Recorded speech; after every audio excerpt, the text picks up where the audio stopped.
چاہوں گی اب مسلم لیگ نون کو ایکچولی کیا کرنا چاہیے، یا یوں سمجھ لیجئے کہ نواز شریف کو اب کیا کرنا چاہیے؟ ملاقات تو ہو گئی شہباز شریف سے بھی، اب کیا اسٹریٹجی ہوگی دونوں بھائیوں کی، جارحانہ سیاست یا مفاہمتی؟ دیکھیں، پہلی بات تو یہ ہے کہ خود مسلم لیگ نون کی لیڈرشپ نے یہ اعلان کیا تھا کہ ہم کنٹینرز پر نہیں چڑھیں گے، ہم توڑ پھوڑ نہیں کریں گے، ہم پارلیمنٹ کے اندر اور پارلیمنٹ کے باہر احتجاج کریں گے،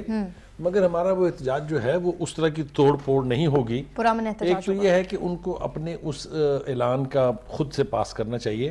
لیکن جو سینٹرل ایگزیکٹو کمیٹی کی میٹنگ ہوئی ہے اس کے بیچ میں جو مشورے انہیں دیے گئے ہیں، جس کے اوپر آپ کا سوال جو ہے وہ مبنی ہے، اس میں یہ ہے کہ جارحانہ سیاست کرنی ہے یا پالیسی اپنانی ہے یا مفاہمتی پالیسی اپنانی ہے۔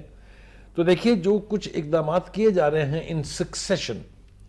یعنی پہلے عام انتخاب تھا تو نواز شریف کو پکڑ لیا، اب ضمنی انتخاب تھا تو شہباز شریف کو پکڑ لیا، اب شہباز شریف کو پکڑ لیا تو ان کے فیملی کے باقی بندوں کو بھی پکڑا جائے گا۔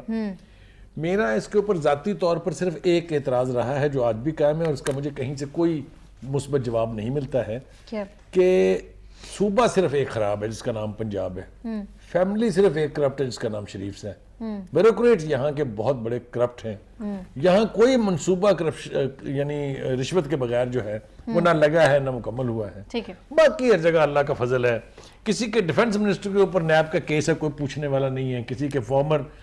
لا منسٹر کے اوپر کیس ہے، نیب صاحب کو پیٹ میں کوئی درد نہیں ہے، 8 سال سے کیس ہیں، اور باقی بے پناہ نام لیے جا سکتے ہیں، علیم خان صاحب کا نام لیا جا سکتا ہے، جہانگیر ترین کا نام لیا، سب آرام سے بیٹھے ہوئے ہیں، اپنے کوئی فکر نہیں ہے۔ تو اس سے سوال اٹھ رہے ہیں،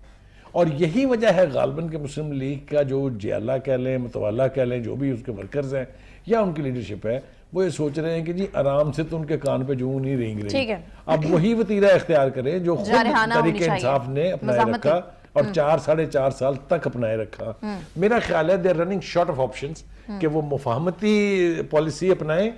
یا پھر جارحانہ پالیسی اپنائیں، اور جیسا میں نے کہا، لیکن بخاری صاحب اب تو کارکنان کی ماننی پڑے گی، کیونکہ اب تو میں وہی کہہ رہا ہوں کہ جیسا میں نے کہا کہ آپشنز کم ہو رہے ہیں، وقت گزرتا جا رہا ہے، تو مجھے یوں لگتا ہے کہ شاید مسلم لیگ جو ہے